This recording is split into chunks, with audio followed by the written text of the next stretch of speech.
C'est une brutalisation inouïe du débat qu'a choisi Gérald Darmanin. Enfin, banaliser comme ça le qualificatif de terroriste qui est associé à des mémoires hyper douloureuses dans notre pays pour qualifier des adversaires politiques, c'est l'apanage des régimes autoritaires normalement. J'entends rappeler que par exemple, terroriste, c'est le mot préféré de Vladimir Poutine.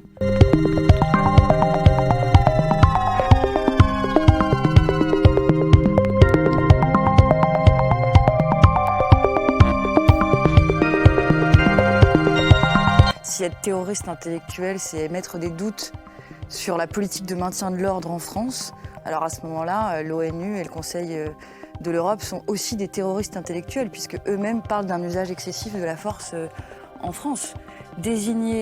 Banaliser comme ça le qualificatif de terroriste qui est associé à des mémoires hyper douloureuses dans notre pays pour qualifier des adversaires politiques, c'est l'apanage des régimes autoritaires normalement. J'entends rappeler que par exemple, terroriste, c'est le mot préféré de Vladimir Poutine. En Russie, tous ceux qui s'opposent à Vladimir Poutine sont des terroristes. Il s'agit de diabolisation de la NUPES et des forces de gauche qui n'a qu'une conséquence, c'est la dédiabolisation du RN. Et j'observe que c'est une stratégie désormais du gouvernement assumée.